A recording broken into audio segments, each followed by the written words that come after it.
விமானம் மூலம் நாட்டிற்குள் அந்நிய நாட்டவர்களை கடத்தி கொண்டு வரும் ஒரு மனித கடத்தல் கும்பலிடமிருந்து லஞ்சம் பெற்றதாக கூறப்படும் 37 குடிநுழைவுத்துறை அதிகாரிகளை மலேசிய லஞ்ச ஊழல் தடுப்பு ஆணையமான MACC கைது செய்துள்ளது. கோலாலம்பூர், ஸ்லாங்கூர், நெகிரி செம்பிலான், பகாங், ஜொகூர் மற்றும் கிளந்தானில் நேற்று முன்தினம் வியாழக்கிழமை மேற்கொள்ளப்பட்ட ஒரு நடவடிக்கையில் 27 ஆண்களும் 10 பெண்களும் கைது செய்யப்பட்டதாக MACC தலைமை ஆணையர் தான் ஸ்ரீ அசாம்பாக்கி தெரிவித்துள்ளார். Global Ikhwan services and business holdings நிறுவனத்துடன் தொடர்புடைய சமூக நல இல்லங்கள் மீது நடத்தப்படும் புலன் விசாரணையை விரைவுபடுத்தும்படி பிரதமர் டதஸ்ரீ அன்வார் இப்ராஹிம் வலியுறுத்தியுள்ளார். குற்றச்சாட்டுகள் மீது விசாரணை நடத்தி தக்க சட்ட நடவடிக்கை மேற்கொள்ளும் பொறுப்பை போலீசாரிடமும் சமய அதிகாரிகளிடமும் ஒப்படைப்பதாக அவர் தெரிவித்துள்ளார். மியன்மாரில் செயல்படும் மனித கடத்தல் கும்பலுடன் தம்மையும் தம் கணவரையும் சம்பந்தப்படுத்தியிருக்கும் மலேசிய அனைத்துலக மனிதநேய சங்கம் மற்றும் அதன் 2 பொறுப்பாளர்களிடமிருந்து 5 கோடி வெள்ளி இழப்பீடு கோரி முன்னாள் துணை அமைச்சர் மசிதா இப்ராஹிம் வழக்கு தொடர்ந்துள்ளார். ஷா ஆலம் உயர்நீதிமன்றத்தில் நேற்று தாக்கல் செய்த வழக்கு மனுவில் MHO அதன் தலைவர் அல்லது தலைமைச் செயலாளர் என அடையாளம் கூறப்பட்டுள்ள ஹிஷாமுடீன் ஹஷீம், செயற்குழு உறுப்பினர் அசீசுல் ஷாஃபிக் ஷசாலி ஆகியோரை பிரதிவாதிகளாக அவர் பெயர் குறிப்பிட்டுள்ளார்.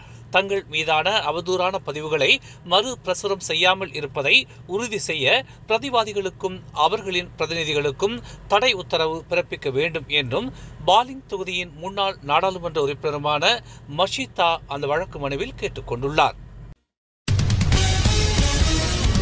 ஜொகூரின் மக்கோத்தா சட்டமன்ற இடைத்தேர்தலுக்கான வேட்புமனு தாக்கல் இன்று சனிக்கிழமை நடைபெறுகிறது.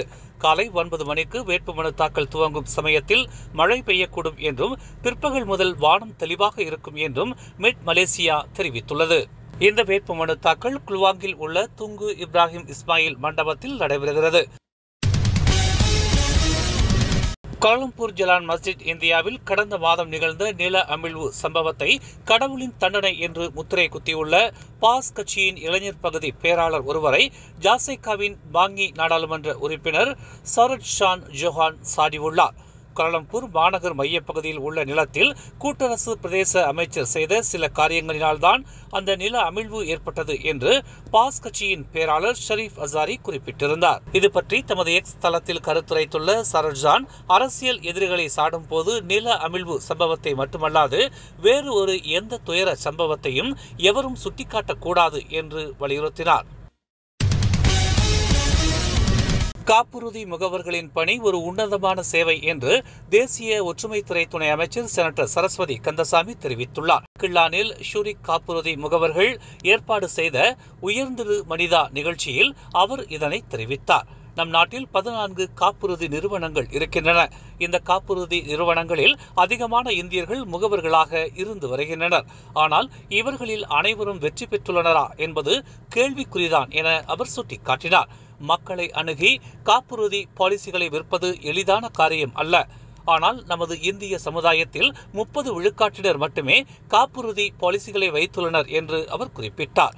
மேலும் இந்த துறையில் அதிகமான வாய்ப்புகள் உள்ளது என்றும் அவற்றை நாம் பயன்படுத்திக் கொள்ள வேண்டும் என்றும் அவர் கேட்டுக்கொண்டார். மேலும் செய்திகளை தெரிந்து கொள்ள தமிழ் மலர் நாளிதழை பாருங்கள். உடனுக்குடன் செய்திகளை தெரிந்து கொள்ள தமிழ் மலர் இணையதளம், தமிழ் மலர் செயலி மற்றும் மலர் டிவி யூடியூப் சேனலை வலம் வாருங்கள். எங்களோடு இணைந்திருக்க மலர் டிவியை பதிவு செய்து கொள்ளுங்கள். உறவுகள் மகிழ்ந்திட விருப்பம் மற்றும் பகிர்வு சேவையை சொடுக்கிடுங்கள்.